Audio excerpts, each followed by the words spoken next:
It's been a week of ups and downs in cruise news, and I'll tell you all about it now.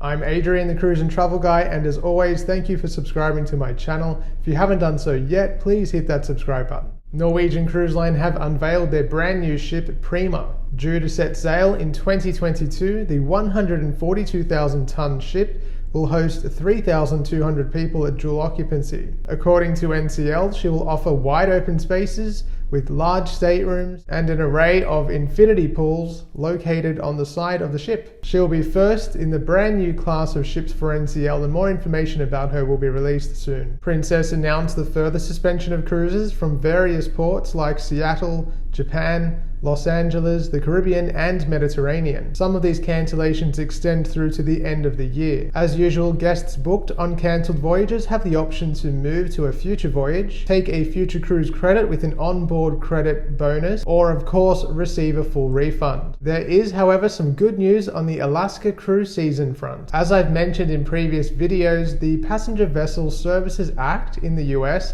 basically prohibits foreign flagged cruise ships from doing domestic cruises. Because of the act, cruise ships must stop at a foreign distant port, which is where Canada usually comes in for the Alaska cruise season. As a result of Canada's continued ban on large cruise ships in their waters, it's basically meant that the Alaska cruise season is a non-starter. However, the Alaska Tourism Recovery Bill was passed in the US Senate. If approved by the US House, it will mean that cruise ships can bypass Canada and their continuing ban and get the Alaska cruise season restarted later this Northern Hemisphere summer. Meanwhile, in Australia, news has confirmed that the Australian Border Force have ruled that any foreign flagged cruise ship wanting to operate in Australian waters must employ Australians for hospitality and non-specialized roles. This of course brings into question how large cruise lines will operate under this determination. Not only is there a shortage of Australian hospitality workers, but the cost of Australian labour is incredibly high, and one wonders what that would do to the price of a cruise. It remains to be seen if this ruling will be reviewed or overturned in light of the efforts of large cruise lines to start domestic operations within Australia. Watch this space.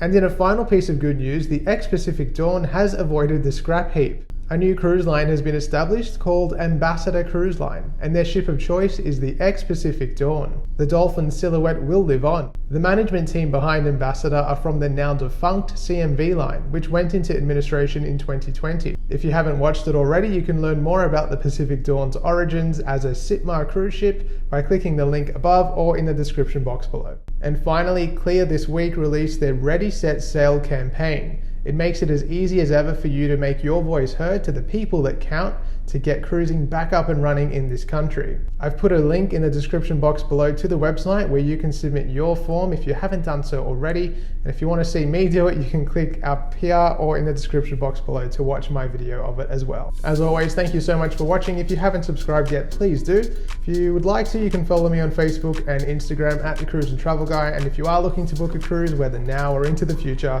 you can head to my website, thecruiseandtravelguy.com.au. Thanks for watching, stay safe, and I'll see you soon. Must hire Australian hospitality staff.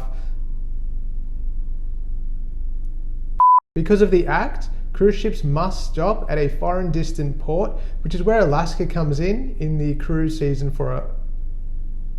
If approved by the US House, it will mean that cruise ships can bypass Canada and their... by clicking the link in the description above or in the... No, that's not right.